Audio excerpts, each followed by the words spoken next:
Coba deh pikirin, selama ini kan kita sering banget nganggep otak kita itu ya udah gitu-gitu aja, nggak bisa diubah.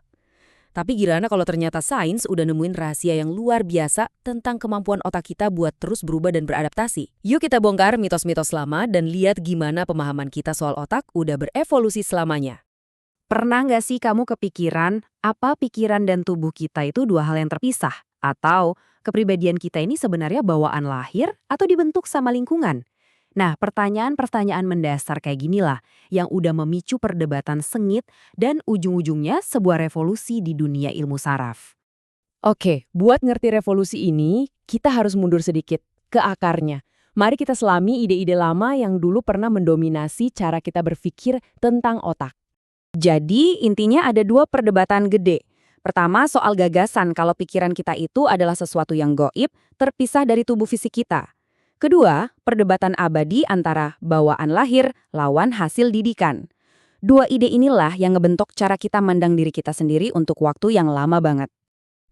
Terus datanglah seorang filsuf besar, René Descartes. Di abad ke-17, dia yang bikin garis tegas. Ada dunia fisik yang bisa diukur sains, dan ada dunia pikiran yang dianggap abstrak dan terpisah.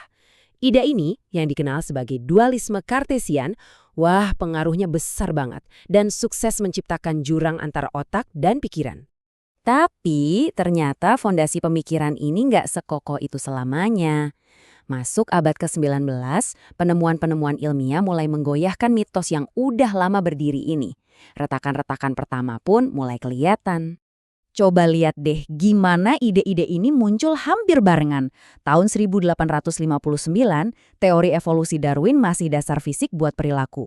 Terus di awal 1900-an, di Eropa fokusnya ke perilaku bawaan alias alam. Di Amerika malah kebalikannya. Para ilmuwan lebih tertarik sama perilaku yang dipelajari alias pengasuhan. Bukannya kelar, perdebatannya malah makin panas.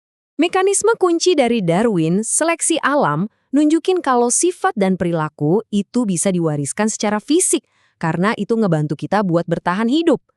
Ini terobosan banget. Artinya perilaku kita tuh punya akar biologis yang dalam, bukan sesuatu yang sepenuhnya terpisah dari dunia fisik. Lalu, ilmu genetika dari Mendel ngasih kita potongan puzzle berikutnya. Bayangin deh, genotip itu kayak resep dasar masakan kamu, warisan genetik. Tapi fenotipe, hasil akhir masakannya, itu tergantung banget sama bahan-bahan lain, yaitu lingkungan, dan cara kamu masaknya, yaitu pengalaman. Jadi ini bukan lagi pilihan antara resep atau bahan, tapi sebuah interaksi yang indah antara keduanya. Semua perdebatan ini, semua keretakan dalam mitos lama, pada akhirnya membuka jalan bagi sebuah terobosan yang, wow, benar-benar revolusioner di abad ke-20. Sebuah ide tunggal yang bakal mendamaikan konflik-konflik ini dan mengubah ilmu syaraf untuk selamanya. Dan inilah dia, ide revolusioner itu, neuroplastisitas. Gampangnya gini, ini tuh kemampuan otak kita buat berubah. Otak kamu itu bukan kayak komputer yang statis, ia lebih mirip taman yang hidup, yang terus-terusan tumbuh dan menata ulang dirinya sendiri berdasarkan setiap pengalaman yang kamu alami. Keajaiban ini terjadinya di level yang super kecil, level mikroskopis. Bayangin, ada jutaan kabel super tipis di otak kamu yang namanya neuron. Nah, perubahannya itu terjadi di sambungan antar kabel ini yang kita sebut sinapsis. Setiap kali kamu belajar hal baru, sambungan ini bisa jadi lebih kuat atau bahkan ngebentuk sambungan baru. Prinsip dibaliknya simple tapi kuat banget. Kayak yang dijelasin sama Donald Hebb, neuron yang aktif barengan bakal nyambung lebih kuat. Ibaratnya gini deh, makin sering kamu lewat jalan setapak di hutan, jalurnya kan jadi makin jelas dan gampang dilewatin. Nah, persis kayak gitu cara kerja jalur saraf di otak kita. Kuncinya pengulangan. Oke, sekarang kita udah paham teorinya. Yuk kita lihat gimana plastisitas ini benar-benar bekerja di dunia nyata. Terutama pas otak lagi ngadepin tantangan luar biasa kayak cedera. Salah satu bukti paling kuat dari plastisitas adalah apa yang terjadi setelah stroke. Cuma dalam hitungan jam, otak kita tuh pinter banget. Langsung nyari jalan tikus biar fungsinya tetap jalan. Selama minggu-minggu berikutnya, ia mulai ngebangun jembatan baru. Dan proses menakjubkan ini bisa lanjut terus selama berbulan-bulan. Ini bukti nyata kekuatan otak buat menyembuhkan dirinya sendiri. Dan hebatnya, kita bisa manfaatin kekuatan ini. Terapi CMT misalnya, maksa otak buat memperbaiki koneksi ke anggota tubuh yang lemah. Terapi cermin bisa nipu otak buat ngilangin rasa sakit. Tapi plastisitas ini kayak pedang bermata dua. Dia juga bisa menciptakan jalur yang salah.